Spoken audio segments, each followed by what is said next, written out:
Yo, what's up? This your boy Derek Branch here, strike7sports.com. And today I just want to quickly recap last night's game between the Memphis Tigers and the Houston Cougars. I was there on the scene, live from the press box, providing updates, content to my Twitter page. Um, Tough game for Memphis, tough loss. They lose by a score of 33 to 20, 33 to 32. Um, Had a 19-point lead at one point, and Houston just came in that full quarter with like 2 minutes left and just erased it, man. They erased a great performance by the defense last night, and Memphis was on the verge of having back-to-back games to where they kept an opponent under single digits when it comes to scoring. Last week, Temple had 3 points. This week, Memphis was down to had 7 points until that late in the fourth quarter, where this game just unraveled for Memphis. It's just a combination of things that lost this game, man.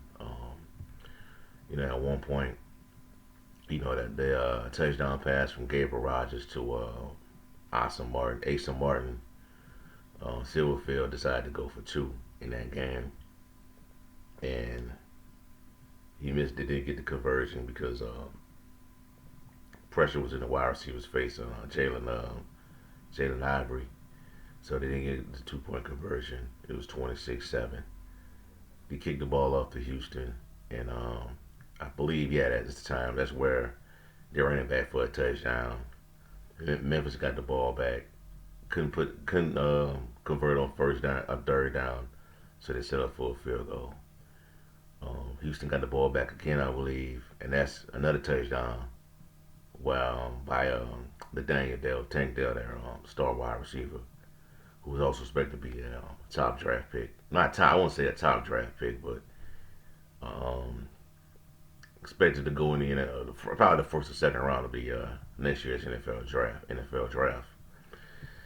And then it just after that, Memphis got the ball back again. Another field goal, no touchdown, another field goal. Then it just Houston got the ball. Every time Houston got the ball in that late in that fourth quarter, they responded with touchdowns, and that's what eventually sealed Memphis' fate. And there was a point where you know the Memphis defender could have had an interception, but he dropped it. Um, Clayton Tune, it was 4-7, I believe. They had a chance to get after Clayton Tune. They didn't do it. He scrambled for a first down. They just kept the chains moving. They just kept the chains moving and gained momentum.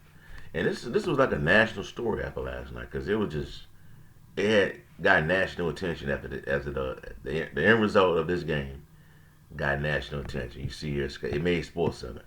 Scott Van Pelt talking about it. Houston, rallies from 19-point deficit to stun in the fourth to stun Memphis. Um, and there's a stat that came out last night right here. I pointed out. FBS teams were 0-129 this season when trailing by 19 or more points in the fourth quarter, according to ESPN stats, information, and research. So it just crazy how that went down, man. I thought Memphis had that game in the bag. They had a 14. It was up 14-0 going to the second quarter, and Houston just couldn't gain any momentum in those first three quarters. Memphis defense was having a shutout. I won't say shutout, but they had another exceptional game, man, to that fourth quarter. I think the defense just got tired, got worn out. And it happens when an offense cannot generate momentum, cannot generate touchdowns. That's been the issue with Memphis so far this season, man. And that was the question that a lot of people had, had looking in at this team is could that type of winning football, could that type of football that they're playing could translate to long term success this season? They got by with it against North Texas. They got by with it against Temple. Um, the game against Arkansas State, they were able to rally. They had a little issues with them, a little tougher with them. They had a good performance. But the last couple of games, the offense has looked stale, man. And hopefully from this game, guys like Asa Martin, Jalen Ducker, Gabriel Rogers, the wide receiver, and the two running backs, Ducker and Martin, can get more touches going forward this season. Cause I think those are your playmakers right there, along with the tight end, Caden Prescoring, the tight end. Those are your main weapons right there that Memphis need to be going to. That's where your offense is coming from. And at the post game presser, Ryan Silverfield stated that he would have gone for it again, going for 2 point conversion again, and that if he had that type of lead. I just don't understand that one right there. Go ahead, kick the field goal. No need to do anything fancy. You know, but that's what happens when you make those type of decisions. You don't stop you don't stop the opposing offense. You get a little too tight in the fourth quarter when you know Houston has an offense that can erase the deficit. It happens in the American the AAC all the time. You got to put these teams away. Because when you cannot convert on third down, that stops the clock, and then you hand the ball back into those to the other team. You sell it for 3 points in the fourth quarter like that. It won't. It's not gonna get it done. You know. And I've just seen a lot of people online and on message boards, Facebook groups, Twitter, saying that they should fire Silverfield and bring in a guy like Deion Sanders or Mike Norvell or Fonte. None of those guys are coming back, man. Mike Norvell is not coming back to Memphis. I highly doubt it. Deion Sanders is not coming to Memphis. He already told you how he felt about Memphis at that post-game presser at the Southern Heritage Classics. At the Southern Heritage Classic, excuse me. So he not coming here. Anywhere Deion Sanders may go, it's gonna be to a P5 school. But a lot was riding on this game, man.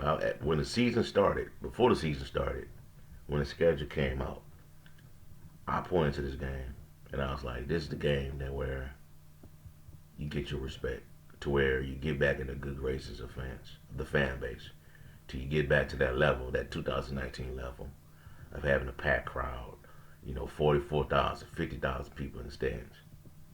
And the last night was a good crowd to me, in my opinion. A good crowd. But when you lose games like this on the national stage on a Friday night, ESPN, ESPN2, whatever, this is a bad look. But I will say this: it's not the end of the world for Memphis. You 4-2, you 2-1 in the conference. I believe you still in first place. Depending on see how things go between Tulane and East Carolina, but that's still a lot of time left to save the season and get a spot in the AAC championship game. You 4-2 overall. You got East Carolina coming up on the road, and you got Tulane. You need to win those games, in my opinion. You need to win both of those games. Tulane looks beatable, despite the quarterback that they have in Michael Pratt. Tulane looks beatable. East Carolina looks beatable as well. But going forward, they gotta do a better job of getting the ball into the playmaker's hand and not be so conservative in the fourth quarter. That's just plain and simple, man.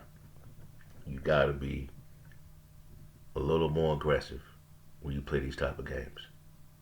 Because when your offense ain't clicking like that, when you dropping passes, you're not converting on third down, and you settle for field goals, and you be dealing with a really good offense like Houston, bad things tend to happen. So we just gotta, Memphis fans just gotta hang in there, be encouraged. I still believe this team can go 8-4. I still believe they could get in a spot in the AAC championship game, but they gotta play better than what they did last night. They gotta play better. You can't. You prove to me. You prove that you can beat a team like Houston. Houston was projected by many to be the conference favorite, and they've underachieved so far. But last night probably saved their season. Maybe you play them again in the year in the rematch in the AAC championship game. We don't know yet, so we'll see. But Memphis goes down last night, 33-32. Blew a 19-point lead. Not have a record of 4-2. Next opponent is East Carolina on the road next Saturday. That's all I have for y'all for right now. Give me a like, comment, subscribe to the channel. Let me know how y'all feel. How you feel about this game going forward? How you feel about Ryan Silverfield as the head coach? Do you think they should fire him? Also, check out strike7sports.com for latest content on the NFL, the NBA, college football, Memphis basketball, and football content as well. Have a blessed day. Peace. I'm out.